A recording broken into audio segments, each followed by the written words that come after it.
সুপ্রিয় শিক্ষার্থী, আসসালামু আলাইকুম। জিটকা খাজা রহমত আলী ডিগ্রি কলেজের পক্ষ থেকে তোমাদের আজকের ভার্চুয়াল ক্লাসে স্বাগত জানাচ্ছি। আমি আবুল বাশার, সহকারী অধ্যাপক, অর্থনীতি বিভাগ। সুপ্রিয় শিক্ষার্থী বন্ধুরা, বর্তমানে দেশে যে কোভিড-19 এটা নতুন রূপে, বিশেষ করে ভারতীয় ভেরিয়েন্ট, এটা আমাদের দেশে দেখা দিয়েছে। সে কারণে আমাদেরকে আরও বেশি সতর্কতা অবলম্বন করতে হবে। পাশাপাশি আরেকটা আমরা জানি যে ব্ল্যাক ফাঙ্গাস নামক একটা ছত্রাক, এটাও অলরেডি বাংলাদেশে শনাক্ত হয়েছে। কাজেই আমাদের চলাফেরার ব্যাপারে আরও বেশি সাবধানতা অবলম্বন করতে হবে। তো যাই হোক, আমি এ ব্যাপারে আর কথা না বাড়িয়ে আমার আলোচ্য বিষয়ে আসি। আমি আজ তোমাদের সামনে আলোচনা করব চাহিদার স্থিতিস্থাপকতা। তো তোমরা জানো যে স্থিতিস্থাপকতার জিনিসটা কি? স্থিতিস্থাপকতা অর্থাৎ আমরা যে ইলাস্টিক আছে, তোমরা নিশ্চয়ই জানো যে স্থিতিস্থাপকতার উৎপত্তিটা কোথা থেকে। যে ইলাস্টিসিটি, যেটাকে আমরা বলি যে ইলাস্টিক, যেটা সম্প্রসারণ হয়, টান দিলে আবার ছেড়ে দিলে কি হয়, সংকোচন হয়। এখান থেকে মূলত স্থিতিস্থাপকতাটার উৎপত্তি। তো অর্থনীতিতে আছে চাহিদার স্থিতিস্থাপকতা। তো এই স্থিতিস্থাপকতার ইংরেজি নামটা হচ্ছে কি? ইলাস্টিসিটি।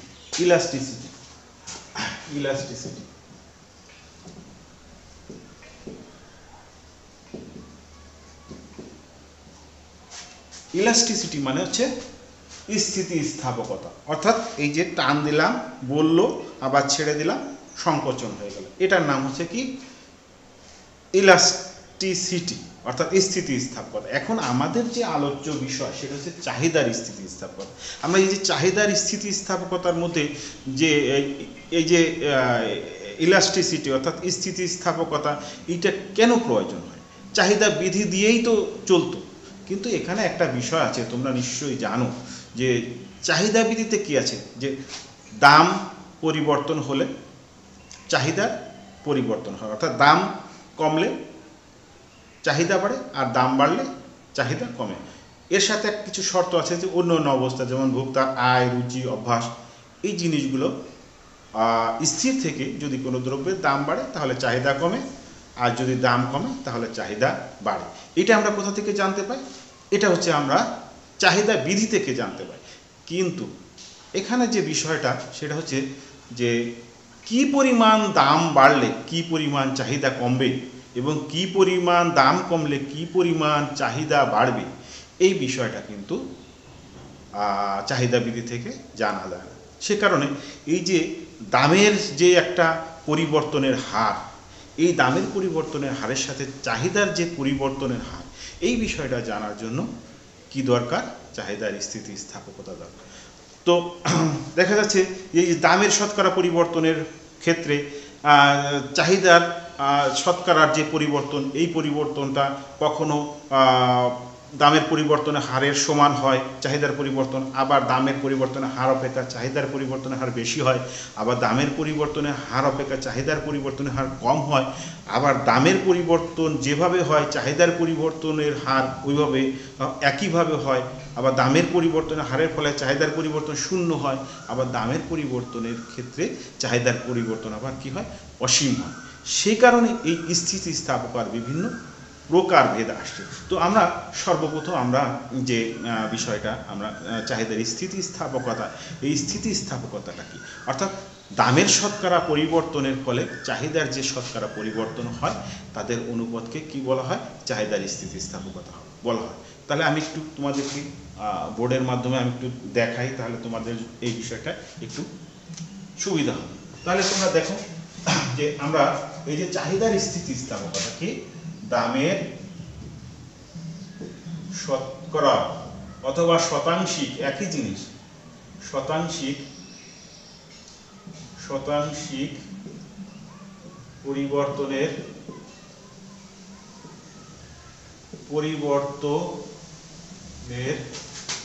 ফলে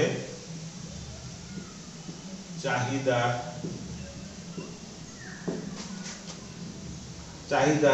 যে শতাংশিক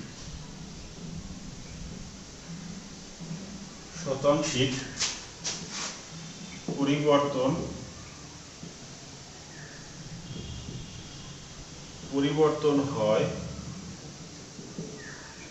হয় তার অনুপাতকে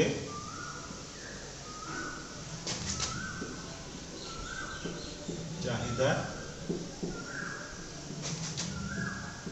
স্থিতি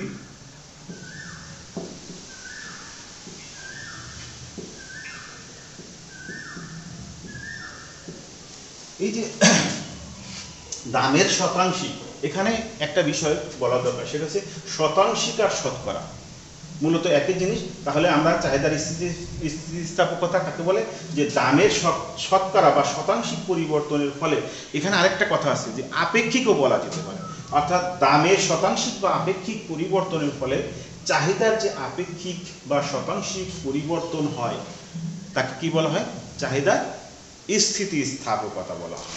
তাহলে এই যে চাহিদার স্থিতিস্থাপকতা, এটা একটি সূত্রের মাধ্যমে দেখানো যেতে পারে। তাহলে এই যে চাহিদার স্থিতিস্থাপকতার সূত্রটা কিভাবে উৎপত্তি হলো, কিভাবে এই যে চাহিদা থেকে স্থিতিস্থাপকতা সূত্রটা আসলো, আমি সেই জিনিসটা তোমাদেরকে একটু ভেঙে ভেঙে দেখাইতেছি। তাহলে তোমরা যে দামের শতাংশিক পরিবর্তন, এটা আশা করি তোমরা খাতায় নোট করেছো। তাহলে তোমরা এখন দেখো যে চাহিদার স্থিতিস্থাপকতার সূত্রটা কিভাবে আসলো। যে চাহিদার স্থিতিস্থাপকতা, চাহিদার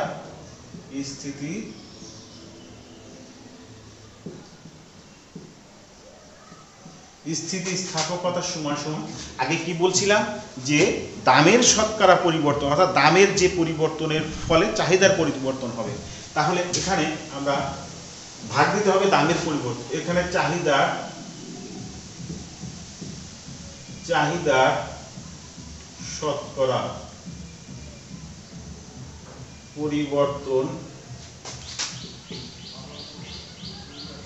পরিবর্তনের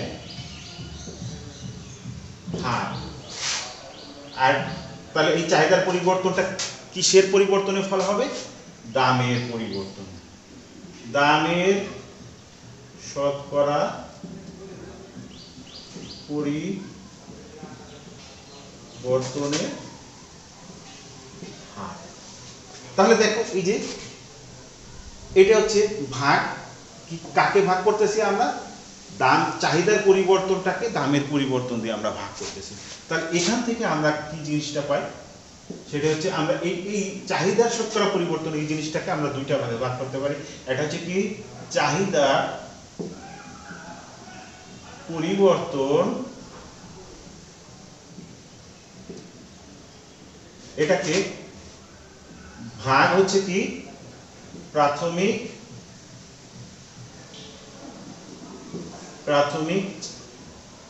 চাহিদা। এই যে এই জিনিসটাকে কি দিয়ে ভাগ করছি, ভাগ এই যে চাহিদার শতকরা পরিবর্তন। তাহলে এটা হচ্ছে কি দামের পরিবর্তন ভাগ হচ্ছে কি প্রাথমিক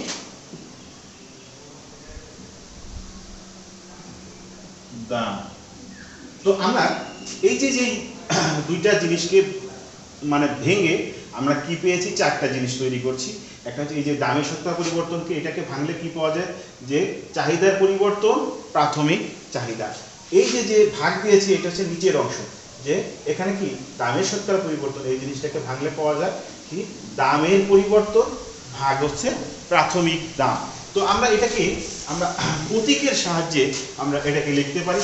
তো আমরা জানি এই যে চাহিদার স্থিতিস্থাপকতা, এটাকে অর্থনীতিতে ED দ্বারা প্রকাশ করা হয়। ইডি আবার কোথাও কোথাও ইপি আছে, অর্থাৎ ইলাস্টিসিটি অফ ডিমান্ড, চাহিদার স্থিতিস্থাপকতা। তো এটাকে আমরা যদি অর্থাৎ প্রতীকের সাহায্যে ব্যবহার করি তাহলে কি এই যে পরিবর্তনটাকে ডেল দ্বারা প্রকাশ করা হয়। এই যে ডেল, ডেল মানে কি পরিবর্তন। কিসের পরিবর্তন? এই যে পরিমাণের অর্থাৎ চাহিদার পরিবর্তন। চাহিদাটাকে আমরা এখানে কোয়ান্টিটি কিউ দ্বারা প্রকাশ করেছি। তো প্রাথমিক চাহিদা এটা কি কিউ ভাগ এটা কি দামের পরিবর্তন, অর্থাৎ ডেল মানে পরিবর্তন, তাহলে আর দামের ইংরেজি কি প্রাইস। এই যে প্রাইস এটা কি প্রাথমিক দাম। তো আমরা এই জিনিসটাকে প্রতীকের সাহায্যে লিখলাম যে এখানে। তাহলে এখন আমরা জানি যে ভাগের জায়গা গুণ দিলে কি হয়, ভাগের সামনের অংশ কি হয়ে যায় উল্টে যায়, অর্থাৎ এই পিটা উপরে চলে গেল আর ডেল পিটা কোথায় আসলো নিচে। তাহলে এখানে ডেল কিউ ভাগ আছে ডেল পি ইন্টু এই ইয়েটাকে ওই পাশে নিয়ে নিলাম কিউটাকে, তাহলে এই যে তাহলে এটা কি এটা হচ্ছে চাহিদার স্থিতিস্থাপকতা সূত্র। তো এই যে চাহিদার স্থিতিস্থাপকতার সূত্র, এটা আমরা সাধারণত যে দামের শতকরা পরিবর্তনের ফলে চাহিদার যে শতকরা পরিবর্তন হয়, তাহলে সেই বিষয়গুলো অর্থাৎ পরিবর্তনের যে হারটা এটা বের করার জন্য চাহিদার স্থিতিস্থাপকতার প্রয়োজন হয়। তো আশা করি তোমরা এই সূত্রটা তোমরা বুঝেছো। এখন আমি তোমাদেরকে দেখাবো যে এই সূত্র প্রয়োগ করে কিভাবে স্থিতিস্থাপকতা নির্ণয় করা যায়। আর স্থিতিস্থাপকতা নির্ণয় করতে পারলে দ্রব্যের প্রকৃতিও নির্ণয় করা যায়। যেমন কোনো দ্রব্য সাধারণ দ্রব্য হতে পারে, কোনো দ্রব্য বিলাসবহুল দ্রব্য হতে পারে, আবার কোনো দ্রব্য নিত্য প্রয়োজনীয় দ্রব্য হতে পারে। তো কোনোটা আবার অসীম দ্রব্য হতে পারে, কোনোটা নিকৃষ্ট গিভেন দ্রব্য হতে পারে। তাহলে এই যে আমরা যখন স্থিতিস্থাপকতা নির্ণয় করতে পারবো, অর্থাৎ চাহিদার স্থিতিস্থাপকতা কত হবে তার উপর নির্ভর করবে দ্রব্যের প্রকৃতি। তাহলে আমরা এটাকে একটা অঙ্কের সাহায্যে আমি তোমাদেরকে দেখাই যে কিভাবে এই সূত্রটা প্রয়োগ করতে হবে। তাহলে আমি এটা একটু মুছি।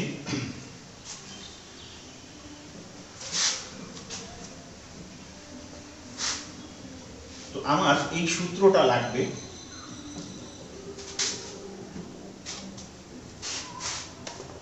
তো এই সূত্রটা এটা আমি আগেই বলছিলাম যে ই ডি সমান সমান কি del Q del P into P by আছে কিউ। তো আমরা এটাকে একটা অঙ্কের মাধ্যমে আমরা একটু দেখাই, যেরকম যে কোনো দ্রব্যের দাম 100 টাকা থেকে হ্রাস পেয়ে 40 টাকা হলো, 40 টাকা হলো। তার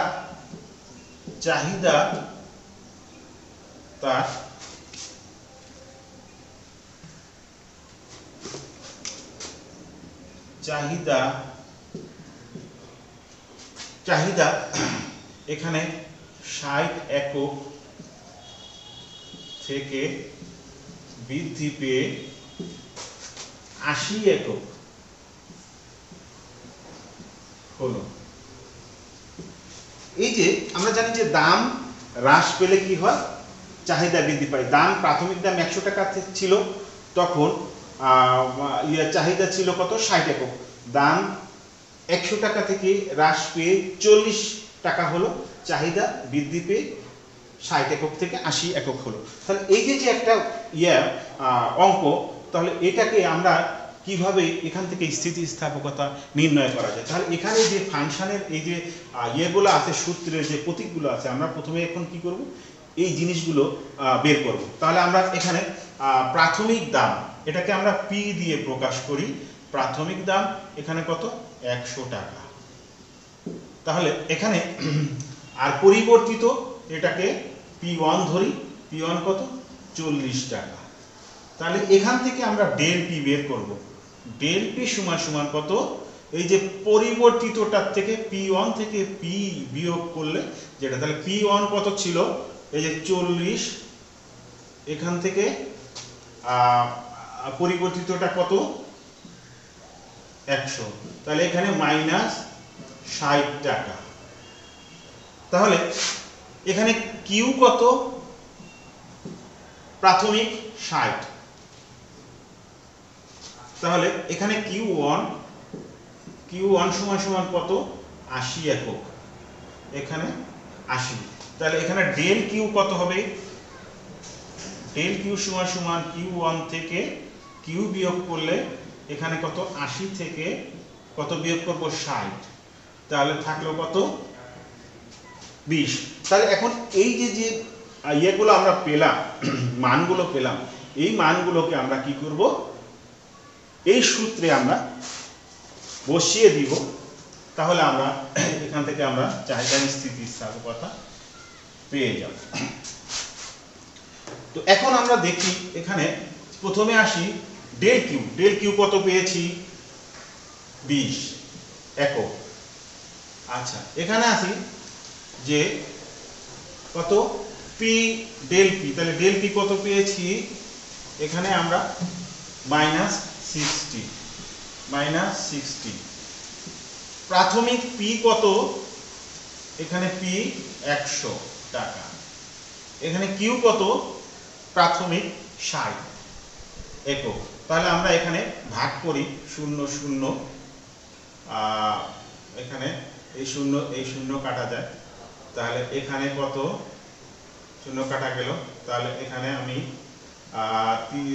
2 দিয়ে কাটে 10, 3 দুগুণী 6, তাহলে আমরা এখান থেকে থাকলো কত, এই যে এখানে একটা মাইনাস আছে, এখানেও ভাগ করি 3 দুগুণী 6, 5 দুগুণ 10, তাহলে উপরে থাকলো 5 আর নিচে থাকলো 3 তিরিখে 9।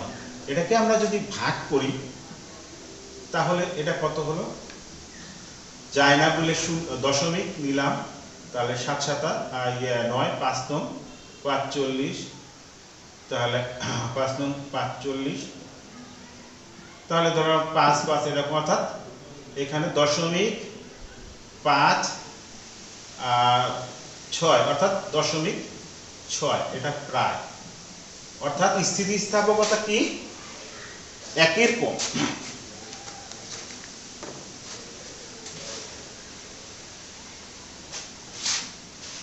তাহলে এখানে স্থিতিস্থাপকতার মান কত হবে, -6। তাহলে আমরা জানি যে এখানে 6, অর্থাৎ ই ডি এটা কি 1-এর থেকে কম, less than 1, E D less than 1, অর্থাৎ এটার স্থিতিস্থাপকতা 1-এর কম। এখানে যে জিনিসটা করতে হবে সেটা হচ্ছে কি মাইনাস চিহ্ন বাদ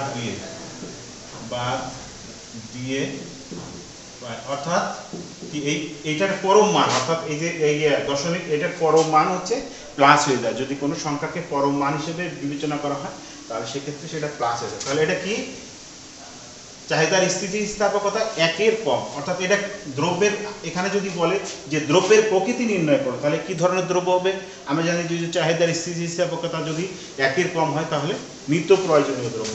তাহলে এই দ্রব্যটা কি হবে, নিত্য প্রয়োজনীয় দ্রব্য, নিত্য প্রয়োজনীয় দ্রব্য। তো তোমরা এভাবে, তোমরা যদি কোনো জিনিসের স্থিতিস্থাপকতা নির্ণয় করতে বলে তাহলে তোমরা এভাবে স্থিতিস্থাপকতা নির্ণয় করবে। তো আমি এখন আসি যে স্থিতিস্থাপকতা,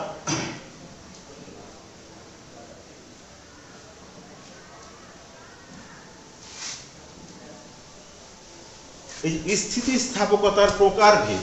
আমরা জানি যে ব্যয়ের ভিত্তিতে স্থিতিস্থাপকতাকে 5 ভাগে ভাগ করা যায়। সেই জিনিসগুলো কি, 1 নম্বরে ED is equal to 1, ED greater than 1, ED less than 1, এখানে 1, ED is equal to 0, ED is equal to অসীম। এটা হচ্ছে কি একক স্থিতিস্থাপকতা, স্থিতিস্থাপকতা। এটা কি একের বেশি, একের বেশি স্থিতিস্থাপকতা। এটা কি একের কম স্থিতিস্থাপকতা। এটা কি শূন্য স্থিতিস্থাপকতা। এটা কি অসীম স্থিতিস্থাপকতা। তো এই যে 5 ধরনের স্থিতিস্থাপকতা আছে।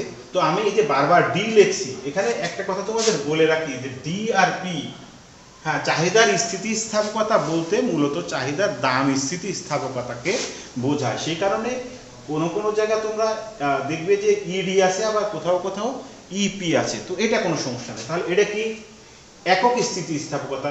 তাহলে যদি কোথাও চাহিদার স্থিতিস্থাপকতা 1 হয় তাহলে সেটা কি সাধারণ দ্রব্য। আর এটা যদি এক স্থিতিস্থাপকতা 1-এর বেশি হয় তাহলে কি দ্রব্য?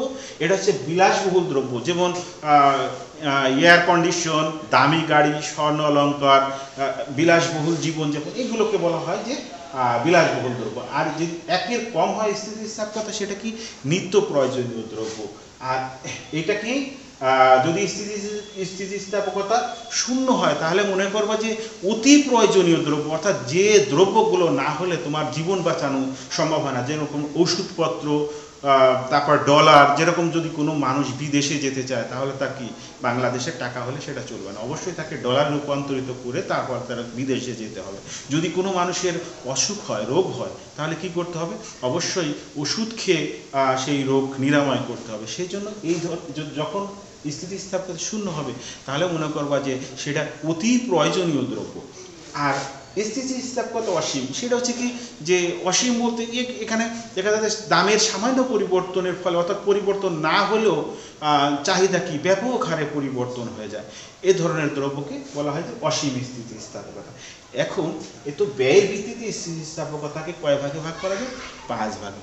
আমি মূলত এখন স্থিতিস্থাপকতা প্রকারভেদ, এটা আমি তোমাদের সামনে একটু টাচ দিই, তাহলে পরবর্তী ক্লাসে আমি বিস্তারিত আলোচনা করতে পারবো। তাহলে তোমাদের জন্য সুবিধা হবে, নাহলে একদিন অনেক আলোচনা হয়ে যাবে। তাহলে চাহিদার স্থিতিস্থাপকতা, যে চাহিদার স্থিতিস্থাপকতা,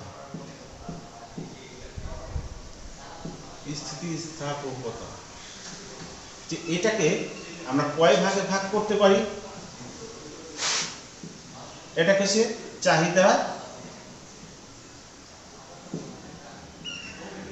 দাম, স্থিতিস্থাপকতা।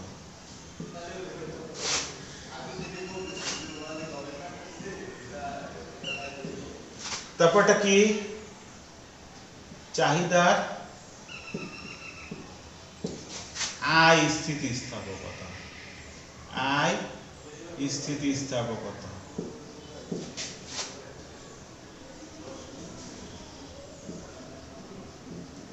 আর এটা কি? চাহিদা আড়াআড়ি স্থিতিস্থাপকতা,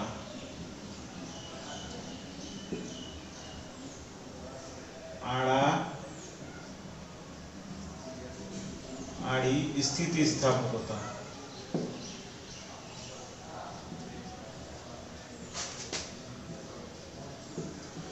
শিক্ষার্থী বন্ধুরা, যে তোমরা দেখো যে চাহিদার স্থিতিস্থাপকতাকে কয় ভাগে ভাগ করা যায়? 3 ভাগে। এটা হচ্ছে চাহিদার কি দাম স্থিতিস্থাপকতা, আর এটা হচ্ছে কি চাহিদার আয় স্থিতিস্থাপকতা, আর এটা হচ্ছে চাহিদার আড়াআড়ি স্থিতিস্থাপকতা। তো চাহিদার এখানে এই যে চাহিদার দাম স্থিতিস্থাপকতা, এটাকে মূলত বলা হয় যে চাহিদার স্থিতিস্থাপকতাকে চাহিদার দাম স্থিতিস্থাপকতা বলা হয়। তো কাজে এটা আমি অলরেডি আলোচনা করে ফেলছি।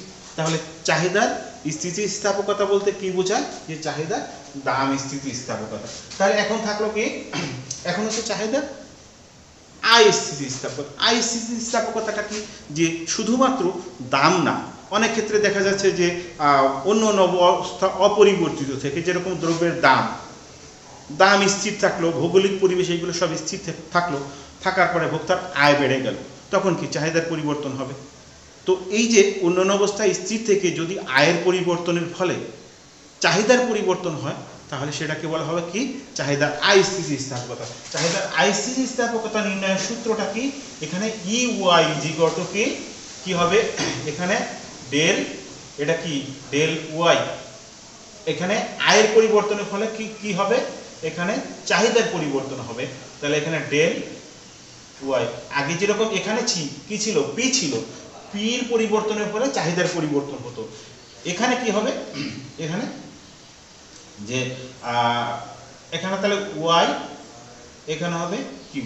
তাহলে এই যে আয়, এই যে আয় স্থিতিস্থাপকতার সূত্রটা এরকম হবে যে আয়ের পরিবর্তনের ফলে চাহিদার পরিবর্তন হচ্ছে, আয়ের পরিবর্তনের ফলে চাহিদার পরিবর্তন, অর্থাৎ আয়ের পরিবর্তনের ফলে চাহিদার যে পরিবর্তন হয় সেটাকে বলা হয় চাহিদা আয় স্থিতিস্থাপকতা। তাহলে এখানে আয়ের পরিবর্তনকে, চাহিদার পরিবর্তনকে ভাগ কি আয়ের পরিবর্তন ইন্টু আয়কে, প্রাথমিক আয়কে প্রাথমিক চাহিদা দ্বারা ভাগ করলে যেটা পাওয়া যাবে সেটাকে বলা হবে চাহিদার আয় স্থিতিস্থাপকতা। এই যে চাহিদার আয় স্থিতিস্থাপকতা এরকম হতে পারে যে দুই রকম হতে পারে, একটা হচ্ছে কি, তো এই যে চাহিদার আয় স্থিতিস্থাপকতা এটা গ্রেটার দ্যান 0 হতে পারে, আর একটা হচ্ছে লেস দ্যান 0 হতে পারে। গ্রেটার দ্যান 0 যদি হয় তাহলে এটা কি দ্রব্য হবে, সাধারণ দ্রব্য, সাধারণ দ্রব্য। তো চাহিদার আয় স্থিতিস্থাপকতা যদি গ্রেটার দ্যান 0 হয়, অর্থাৎ 0 থেকে বেশি হয়, 0 থেকে বেশি হলে অর্থাৎ ধনাত্মক হলে তাহলে সেটা কি সাধারণ দ্রব্য। যেরকম কোন ভোক্তার আয় বেড়ে গেল সেই ক্ষেত্রে চাহিদাও বেড়ে গেল, এই যে এই ধরনের এটা হচ্ছে কি সাধারণ দ্রব্য। আবার আয় বেড়ে গেল কিন্তু চাহিদা কমে গেল, এইটা হচ্ছে কি সাধারণ দ্রব্য না, এটা কি দ্রব্য, তাহলে এটা নিকৃষ্ট, নিকৃষ্ট অথবা গিফেন, গিফেন দ্রব্য। তাহলে এই যে আয় স্থিতিস্থাপকতা যদি ধনাত্মক হয় তাহলে কি সেটা সাধারণ দ্রব্য হবে, আর আয় স্থিতিস্থাপকতা ঋণাত্মক হলে তাহলে সেটা নিকৃষ্ট বা গিফেন দ্রব্য হবে। তার আয় স্থিতিস্থাপকতা এখন কি আমরা দেখব আড়াআড়ি স্থিতিস্থাপকতাটা কি।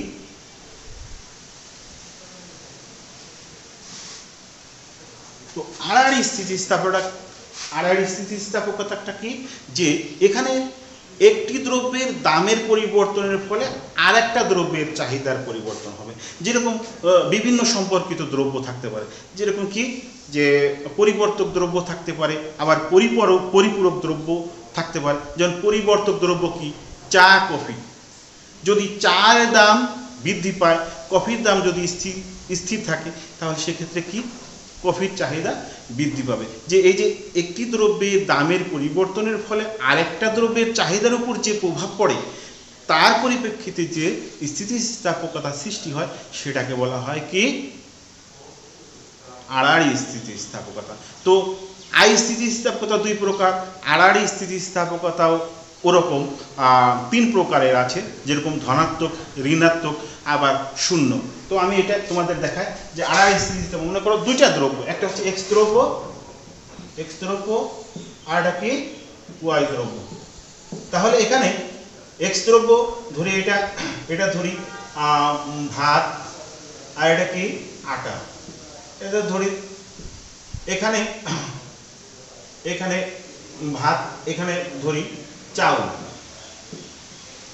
যেমন কোনো ব্যক্তি চাউল খেয়ে অর্থাৎ ভাত খেয়ে জীবনযাপন করতে পারে অথবা আটা খেয়ে জীবনযাপন করতে পারে। এখন দেখা গেল যে চাউলের দাম বেড়ে গেল, চাউলের দাম বৃদ্ধি পেল, কিন্তু আটার দাম স্থির থাকলো।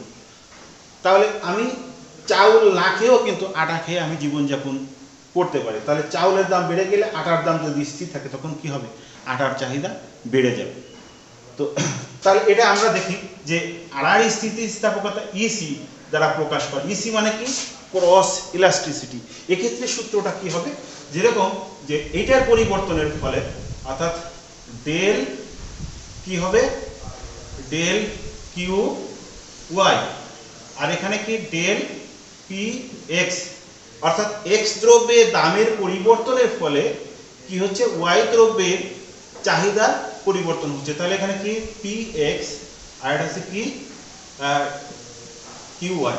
তাহলে তোমরা দেখো যে এখানে আমি ওয়াই দ্রব্য ধরছি চাউল, অর্থাৎ চাউলের পরিবর্তনটা কিসের উপর, যে আটার দামের এখানে কি ওয়াই, অর্থাৎ এখানে আটার দাম পরিবর্তন হচ্ছে কিসের উপর, চাউলের দামের পরিবর্তন, অর্থাৎ চাউলের দাম যদি বাড়ে বা কমে সেক্ষেত্রে কি আটার চাহিদার উপর তার প্রভাবটা পড়বে। তো এখানে যে তাহলে এখানে তোমরা দেখো যে ইসি এইটাও কি হতে পারে, ধনাত্মক হতে পারে। ইসি সমান সমান ধনাত্মক, ধনাত্মক ইসি ঋণাত্মক, ঋণাত্মক আর ইসি ইজ ইকুয়াল টু 0। অর্থাৎ ইসি যদি ধনাত্মক হয় তাহলে সেটা কি ধরনের দ্রব্য, এটা হচ্ছে পরিবর্তক দ্রব্য, পরিবর্তক দ্রব্য। আর এটা হচ্ছে কি পরিপূরক দ্রব্য,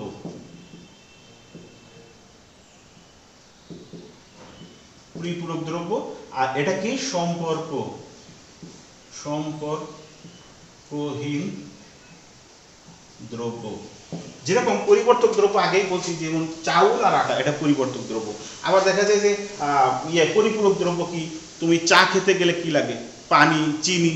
তাহলে এই যে চা, পানি, চিনি এইগুলো কি পরিপূরক দ্রব্য। অর্থাৎ একটা দ্রব্য সিঙ্গেল ভোগ করা যায় না, সেই দ্রব্যটা ভোগ করতে গেলে তার সাথে কি আরো অনেক দ্রব্য চলে আসে। তো যে দ্রব্য ভোগ করতে গেলে তার সাথে আরো অনেক দ্রব্য চলে আসে সেটাকে বলা হয় পরিপূরক দ্রব্য। আর এটা হচ্ছে সম্পর্ক, যখন ইসি ইজ ইকুয়াল টু 0 হবে তখন সেটা সম্পর্কহীন দ্রব্য। যেরকম গাড়ি আর হচ্ছে মনে করো যে খাদ্যদ্রব্য, তো অথবা মোবাইল খাদ্যদ্রব্য। তো এই যে এইগুলোর সাথে, মোবাইলের সাথে খাদ্যদ্রব্যের কোনো সম্পর্ক নাই। তাহলে এই ধরনের দ্রব্যকে বলা হয় সম্পর্কহীন দ্রব্য। তাহলে আমি তোমাদের দেখালাম যে স্থিতিস্থাপকতা মূলত 5 প্রকার। সেটা কি, একের কম, একের সমান, একের কম, একের বেশি, তারপরে কি শূন্য, অসীম। তারপরে স্থিতিস্থাপকতাকে মূলত কয় ভাগে ভাগ করা যায়, সেটা হচ্ছে কি 3টা ভাগে ভাগ করা যায়। সেটা কি চাহিদার দাম স্থিতিস্থাপকতা, আয় স্থিতিস্থাপকতা, আর হচ্ছে আড়াআড়ি স্থিতিস্থাপকতা। তো আমি তোমাদের সামনে এই যে স্থিতিস্থাপকতাটা বিস্তারিত আলোচনা করলাম।